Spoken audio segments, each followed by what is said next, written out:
An engine pumps water continuously through a hose. Water leaves the hose with a velocity v and m is the mass per unit length of the water jet. What is the rate at which kinetic energy imparted to water? तो यहाँ बोला जा रहा है कि एक engine है, ये इंजन है, ठीक है, और इससे पंप लगा हुआ है और इस पंप से पानी निकल रहा है और इसकी वेलोसिटी v है और ये क्वांटिटी दिया है m जो कि मास पर यूनिट लेंथ है, ठीक है। मान लो इसका मतलब कि L लेंथ पानी में, L लेंथ में जो टोटल अमाउंट ऑफ वाटर होगा उसका मास m है, ठीक है। L लेंथ मान लो यहाँ से यहाँ ले लेते हैं, तो इस L लेंथ में जितने पानी होंगे उसके मास m है, तो m by L is mass per unit length.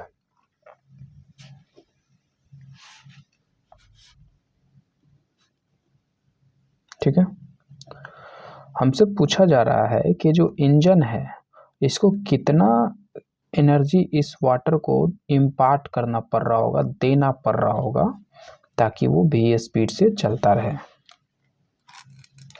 किस रेट से काइनेटिक एनर्जी इसे दिया जा रहा है, मतलब 1 सेकेंड में कितना एनर्जी इसे दिया जा रहा है, ठीक है। रेट बोल दिया तो वही 1 सेकेंड में कितना एनर्जी इसे इस वाटर को दिया जा रहा है। तो हम ऐसा करते हैं, हम इस L लेंथ वाले वाटर को कंसीडर करते हैं। तो ये m मास का वाटर है, तो इसको ये v स्पीड से जा रहा है आगे क्योंकि ये इंजन इसको कुछ एनर्जी दे रहा है, ठीक है, प्रति सेकेंड।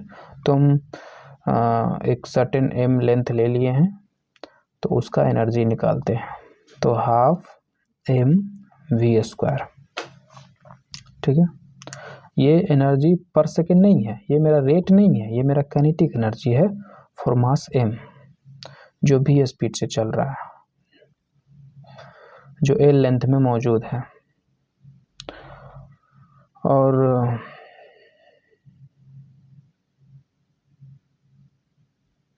मुझे चाहिए रेट ऑफ काइनेटिक एनर्जी। तो काइनेटिक एनर्जी बाय टाइम, है ना। करंट का अगर आपको रेट चाहिए तो चार्ज अपॉन टाइम करते हो, स्पीड में रेट चाहिए तो डिस्टेंस अपॉन टाइम करते हो। तो काइनेटिक एनर्जी में रेट चाहिए कि कितना काइनेटिक एनर्जी पर सेकेंड, जैसे कितना चार्ज पर सेकेंड, कितना दूरी पर सेकेंड, तो वैसे यहाँ पे चाहिए आपको कितना एनर्जी पर सेकेंड, तो एनर्जी बाय टाइम कर देते हैं, ठीक है। सिंपल फॉर्मूला बन गया। और काइनेटिक एनर्जी है हमारा half m v square for l length के लिए, और उसमें टाइम लगा मुझे पता नहीं, टी मान लेते हैं। अब ये टाइम निकालेंगे, मेरा काम बन जाएगा। टाइम क्या होता है, distance upon speed, and we know speed that is v, but distance हम l लेंथ का लिए है ना, तो कोई पार्टिकल यहाँ से यहाँ आया होगा l लेंथ में और वो टोटल उसका पार्टिकल का मास m रहा होगा और v स्पीड से आया है, ठीक है, ये सिचुएशन है। तो l तो हम डिस्टेंस तो हम जानते हैं l, तो l बाई v, तो यहाँ हम t के जगह पे l बाई v रखते हैं, ठीक है। रेट तो हाफ एम वी स्क्वायर, ये भी ऊपर आ जाएगा बाय एल। एक minute, small m is equal to mass per unit length, ठीक है। यहाँ पे थोड़ा मिस्टेक हो गया, हम एम पे ध्यान नहीं दिए, कैपिटल एम की जगह स्मॉल एम लिख दिए। ये मेरा कैपिटल एम ही है, यहाँ पे हम लिखे भी थे, ठीक है। हाँ, तो ये भी नीचे था तो ऊपर आ गया और बचा हाफ एम वी स्क्वायर भी इंटू वी क्यू, ठीक है, total v q by l. और ये एम बाई एल क्या था, ये m by l small m था, तो ये हमारा रेट आ गया, ठीक है। और वो है ऑप्शन डी। इसे हम एक और तरीके से कर सकते थे, जैसे कि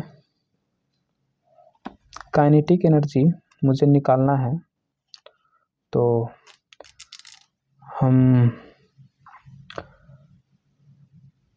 हाफ एम वी स्क्वायर करते हैं। ये मेरा फॉर्मूला होता है, ठीक है, मास इंटू वी स्क्वायर। तो वी स्पीड से जा रहा है, ठीक है, और ये मास कितना होगा, तो ये हमारा काइनेटिक एनर्जी हुआ, ठीक है। पर मुझे चाहिए काइनेटिक एनर्जी पर सेकेंड, रेट चाहिए। तो हम अगर ये निकाल दें कि कितना मास पर सेकेंड पास हो रहा है और उस मास पर सेकेंड को मास के जगह मल्टीप्लाई करें, मास के जगह मास पर सेकेंड यूज करें, तो हमारा काइनेटिक एनर्जी पर सेकेंड निकल जाएगा, है ना। तो मास पर सेकेंड मुझे नहीं पता, मास पर यूनिट लेंथ मुझे पता है, ठीक है। तो ये मेरा मास पर यूनिट लेंथ है और ये भी स्पीड से जा रहा है। तो अगर हम इसमें भी मल्टीप्लाई कर दें तो ये हो जाएगा मास पर सेकेंड। कैसे? तो देखो, मास ये क्या है, मास पर यूनिट लेंथ, और वेलोसिटी क्या होता है, डिस्टेंस अपॉन टाइम। तो ये लेंथ और ये डिस्टेंस हम अगर एल डिस्टेंस ले लें, ठीक है, तो क्योंकि एल ही डिस्टेंस यहाँ पे माने है ना, तो एल डिस्टेंस कवर किया तो ये एल एल कटा, बच गया एम बाई टी, तो हो गया मास पर यूनिट टाइम, है ना। तो ये कट के आएगा मास पर सेकेंड। तो इस हिसाब से हम इसको बोले एम भी को मास पर सेकेंड, और इस काइनेटिक एनर्जी में एम के जगह एम भी यूज करेंगे, v square half m v q, ये हो गया।